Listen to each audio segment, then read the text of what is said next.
Shane Pete's here. I got a Darkray 5. So I put in an order for one of these last week when I first saw the ad. I'm not a big freak on distortion on bass, but I love Ernie Stingrays. I love dark glass distortion pedals. The real key for me is that I don't like saturated bass sounds. I like to have a little bit blend, a little bit clean sound. And I think the biggest reason why people will be looking at this video is they want to hear how does it sound where it's not overkill. The ad that was put out by Ernie Ball, it definitely shows the aesthetics of the bass, but it doesn't do a good job of actually showing how much blend and capabilities there are. And after getting it, I can tell you for sure that there are a lot of in-betweens. It isn't just completely saturated. It takes a lot to kind of get used to the controls. For me, there's a lot of tones in between, so that's probably the biggest thing going into this is how much is there in between. Fit and finish, I'll tell you, it's Ernie Ball, so it's in good shape. I bought a Stingray Special back when they first came out. It's one of my favorite basses I got. One of the issues I used to have was the weight, of course. Some of the EQ, they really did a lot to correct that with the Specials. And the Darkray 5 is a little different preamp, so I can definitely tell the center points for the EQ is a little bit different. The controls are definitely different. I'm going to play the Darkray through my Tone Hammer 500, Angular Tone Hammer 500, completely flat on all the EQ, so there's nothing in there other than me going in the bass, straight into the amp.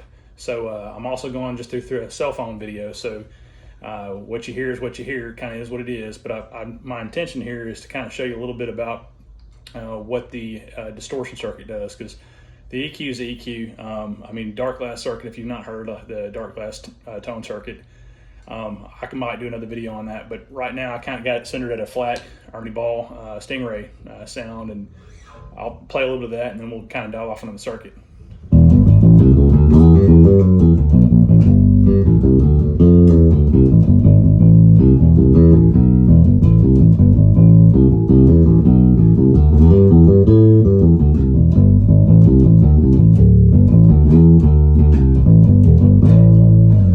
So I got a hint of bass boost, that's it. Otherwise it's just straight down the middle. That bass is coming from the bass control, so it's just a hair of bass boost, maybe 10-15% on the knob. Control wise, when you look at it, you have a gain knob and you have a blend knob, and there's a lot in between here. So volume knob's the first one, treble is the fourth one in, and bass is the last one. With the coal tap, which normally be like for Ernie Ball Stingray 5, it'd be this coal switcher. This is where the controls come in the back position, which I think for the Specials would be like the 1 position. May have that backward, it might be 5. But this is the natural Stingray sound. When you get it in the middle there, I believe this is the alpha, so this is just the distortion, not the fuzz. And what I found, what's easiest for me so far with it, is to have the gain knob all the way up and slowly do the blend. And when I say slowly, I mean, I'm talking like the best sounds that I'm hearing off of this are maybe 10% in. So natural bass volume, just open E, open D, and then add just a hair of the blend knob. You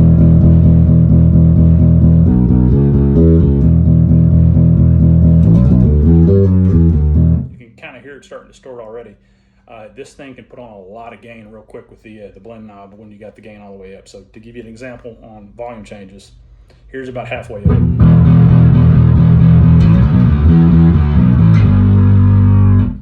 And I'm going to go back to like the 10-15% mark.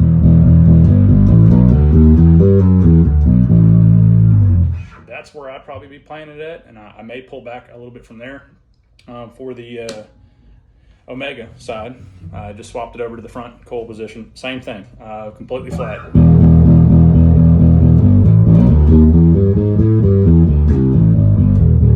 That's about 10%, not flat. So about 10% open. I'm going to add a little bit of gain to it with the blend knob.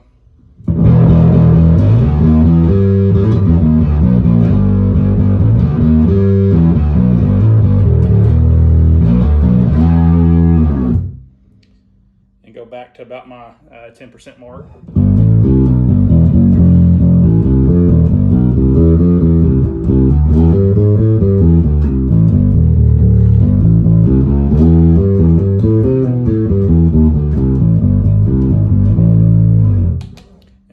the Stingray sound.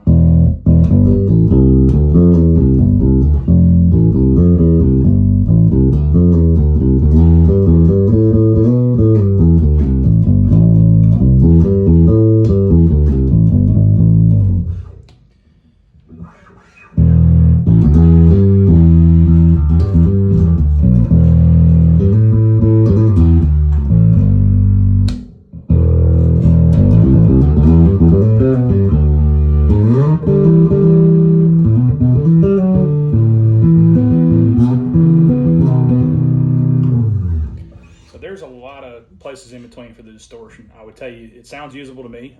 My favorite bass distortion pedal is actually the Alpha Omega. It's what I use on my pedal board. So I'm gonna have no problem really getting used to this. A couple things that I noticed.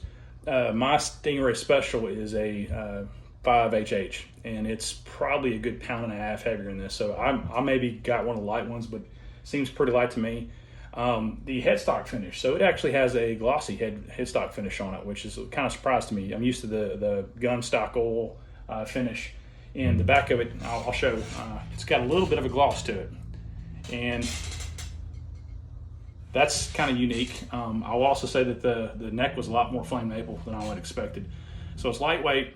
There's a ton of room on the distortion circuit to blend it in, and it's a lot more flamed than what I would have figured it would be. But I don't have any dead spots. Got kind of lucky on that. Whenever you buy one directly, who knows? You know, dead spots are kind of thing with any Fender neck or something close to a Fender design, right? But overall, I like what I hear, and I'm gonna keep toying with it. I literally got this out of the box 5 minutes ago. Didn't prepare nothing to play, so hey, it is what it is. I hope that gives you some idea of kind of what it sounds like. There you go, Darkray 5.